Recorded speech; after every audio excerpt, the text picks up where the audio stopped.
Break के बाद खुशामदीद, खबरों के सिलसिले को आगे बढ़ाएंगे और अभी आपको बताएं कि कोई नहीं बचेगा, एहतसाब सबका होगा। लॉन्ग मार्च के दौरान अवाम पर तशद्दुद में मुलव्वस एहलकारों के खिलाफ हुकूमत का घेरा तंग। पंजाब हुकूमत ने मजीद 2 अफसरान के तबादलों का नोटिफिकेशन जारी कर दिया।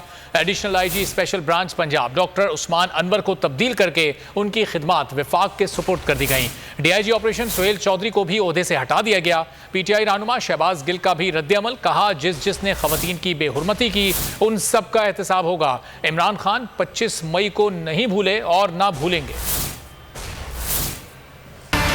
जिसने जुल्म ढाया, बच्चों और खवातीन को निशाना बनाया, इन सब का होगा एहतसाब, किसी को नहीं छोड़ा जाएगा। पंजाब हुकूमत इन एक्शन, मुलव्वस एहलकारों और अफसरान के गिर्द घेरा तंग। कुछ अफसरान को मुअत्तल और कुछ के तबादले कर दिए। हुकूमत के जारी करदा नोटिफिकेशन के मुताबिक additional IG special branch Punjab doctor Usman Anwar तब्दील, इनकी खिदमात विफाक के सुपुर्द कर दी गयी। एक रोज कबल DIG CTD पंजाब तैनात होने वाले कैप्टन रिटायर्ड सोहेल चौधरी को भी तब्दील कर दिया गया। सोहेल चौधरी को CNGAD रिपोर्ट करने का हुक्म। शहबाज गिल ने ट्वीट में कहा, हर मुलव्वस शख्स के खिलाफ घेरा तंग होगा। इमरान खान 25 मई को ना भूला है ना कभी भूलेगा। तहरीक इंसाफ ने अपने अरकान कौमी असम्बली के इस्तीफों की टुकड़ों में मंजूरी इस्लामाबाद हाई कोर्ट में चैलेंज कर दी। असद उमर ने इलेक्शन कमीशन के खिलाफ रेफरेंस दायर करने का भी ऐलान किया। मीडिया से गुफ्तगू में असद उमर बोले कि इलेक्शन कमीशन गैर जानिबदार नहीं, सियासी फरीक बन चुका है, इंतखाबी निशान भी अलॉट कर ले। असम्बली के इस्तीफों की टुकड़ों में मंजूरी। तहरीक इंसाफ ने स्पीकर का इकदाम इस्लामाबाद हाई कोर्ट में चैलेंज कर दिया। दरख्वास्त मरकजी सेक्रेटरी जनरल असद उमर ने दायर की, मौक़िफ़ इख्तियार किया। मरहलावार मंजूरी गैर कानूनी इक़दाम है। ऐसे गुफ्तगू में असद उमर बोले, परवेज अशरफ ने तमाशा लगाया है, इलेक्शन कमीशन गैर जानिबदार नहीं, सियासी फरीक बन चुका है, इंतखाबी निशान भी अलॉट कर ले। स्पीकर के पास इस्तीफे रोकने का इख्तियार है, न इलेक्शन कमीशन के पास मंजूर न करने का। इलेक्शन कमीशन के पास कौन सा कानून के अंदर इख्तियार था कि वो ये इस्तीफों को मंजूर ना करे और 3.5 महीने उसके ऊपर बैठा रहे और 3.5 महीने के बाद मर्जी के 11 इस्तीफे जो हैं वो मंजूर कर लिए जाएं। बिल्कुल सरियन गैर कानूनी काम किया है। असद उमर ने इलेक्शन कमीशन के खिलाफ रेफरेंस दायर करने का भी ऐलान किया। कहा, साजिश करने वालों की तमाम साजिशें नाकाम होंगी। अभी आपको अहम खबर दें, पुलिस ने लीगी रहनुमा नज़ीर चौहान को हिरासत में ले लिया है। नज़ीर चौहान पर पाकिस्तान तहरीक इंसाफ के रहनुमा खालिद गुज्जर और शब्बीर गुज्जर पर हमले का इल्ज़ाम है। वाक़े में खालिद गुज्जर का बेटा जख्मी हुआ था। मज़ीद जानेंगे बोल न्यूज़ के नुमाइंदे जाबिर वकास से। जाबिर, हिरासत में ले लिया गया नज़ीर चौहान को? बिल्कुल, नज़ीर चौहान के ऊपर इल्जाम था कि उन्होंने PTI के रहनुमा खालिद गुज्जर और शब्बीर गुज्जर पर हमला किया था, जबकि खालिद गुज्जर के जो बेटे हैं वो इस हमले में जख्मी भी हुए थे। और इस वाक़े के बाद जो है वो काफी ज्यादा जो है दोनों तरफ से लड़ाई झगड़े का मामला देखने में आया था। लेकिन अब जो है इन्वेस्टिगेशन पुलिस ने जो है वो लीगी रहनुमा नज़ीर चौहान को हिरासत में ले लिया है। और इस हवाले से DIG इन्वेस्टिगेशन कामन आदिल ने इस हवाले से तस्दीक की है कि इस वक्त जो नज़ीर चौहान है वो इन्वेस्टिगेशन पुलिस की हिरासत में मौजूद है और उनको इसी जो इंतखाबी दफ्तर पर हमले का केस था उसी में उनको हिरासत में लिया गया है। जी ठीक है जाबिर वकास, बहुत शुक्रिया। इस बारे में आपसे मजीद भी जानते रहेंगे। नज़ीर चौहान को हिरासत में ले लिया है, पुलिस ने कार्रवाई की है और उनको गिरफ्तार कर लिया गया है। अदालत इदारों की पुश्त पर खड़ी थी, इसीलिए पंजाब में शफाफ और गैर जानिबदार इलेक्शन मुमकिन हुआ। चीफ जस्टिस उमर अता बंदयाल के रिमार्क्स, कहा कि अदालत ने किसी इदारे के काम में मुदाखलत नहीं की। अदालत इदारों का काम नहीं करेगी, इदारों का काम उन्हीं से करवाएंगे।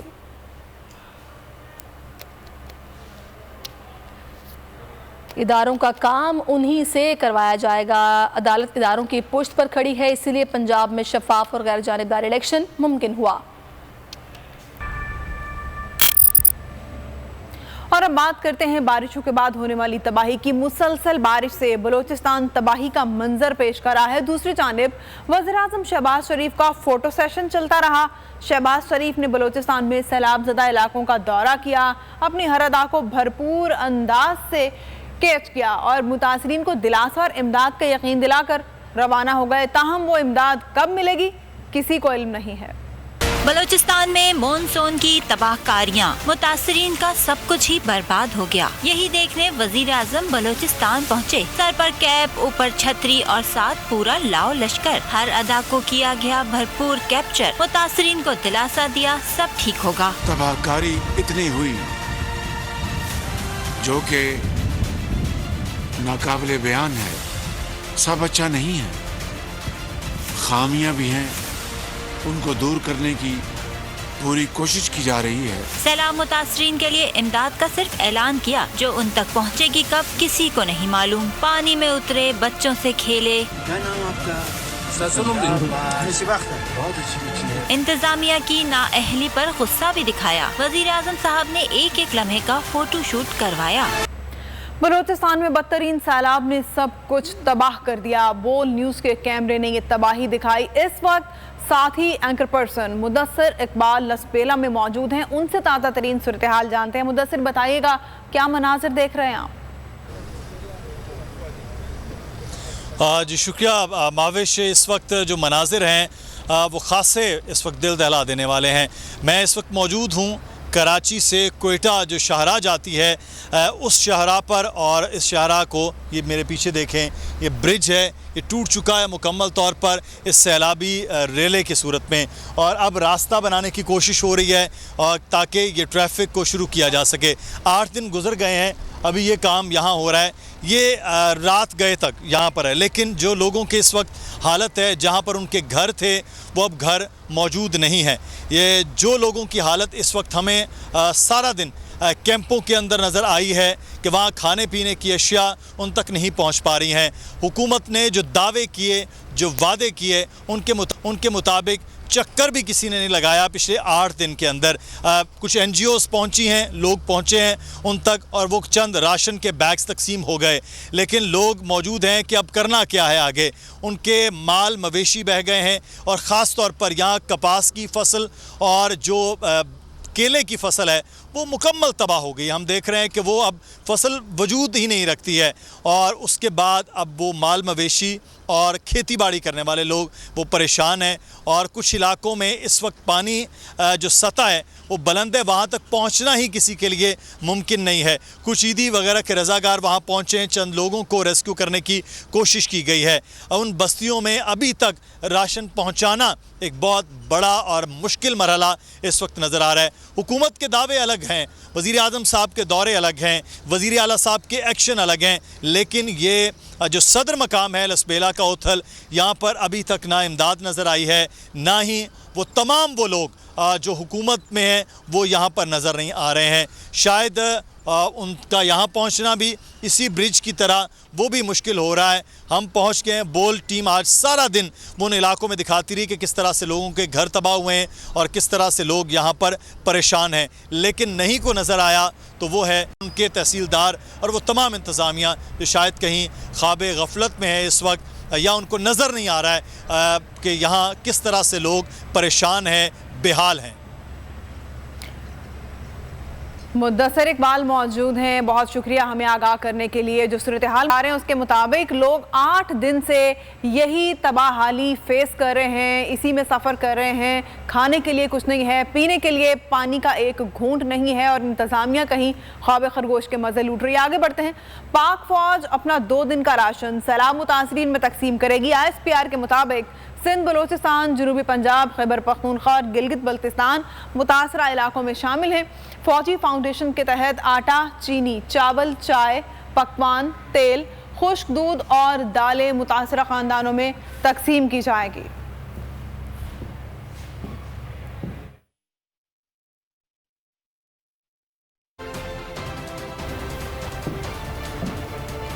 खबरों का सिलसिला जारी है, अभी वक्त तो एक ब्रेक का, और ब्रेक के बाद देखिए छोटी बच्ची बड़ी driver.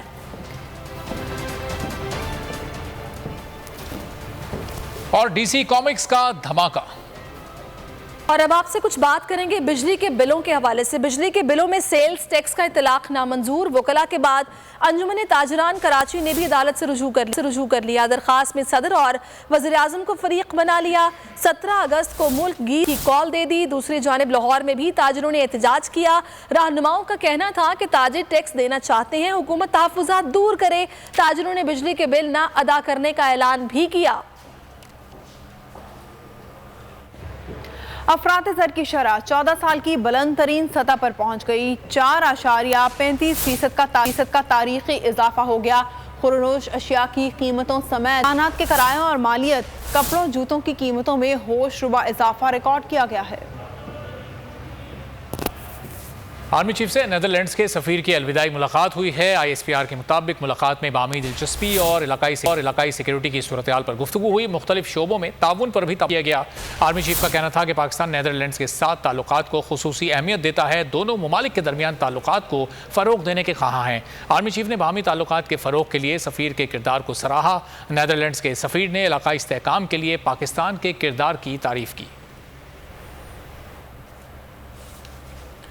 Army chief general Qamar Javed Bajwa ने चीन की पीपल्स लिबरेशन आर्मी के 94वें योम तासीस पर चीनी क़यादत को मुबारकबाद दी। GHQ में तकरीब से खिताब में चीन के दिफा में PLA के किरदार को सराहा। कहा दोनों ममालिक के ताल्लुकात चैलेंजेस में अहम साबित हुए हैं, बामी मफादात के तहफ़्फ़ुज़ के लिए काम करते रहेंगे। चीनी सफ़ीर ने शानदार तकरीब के इनेकाद पर जनरल कमर जावेद बाजवा का शुक्रिया अदा किया। किसी भी खबर के लिए विजिट कीजिए bolnews.com और देखते रहिए बोल न्यूज़।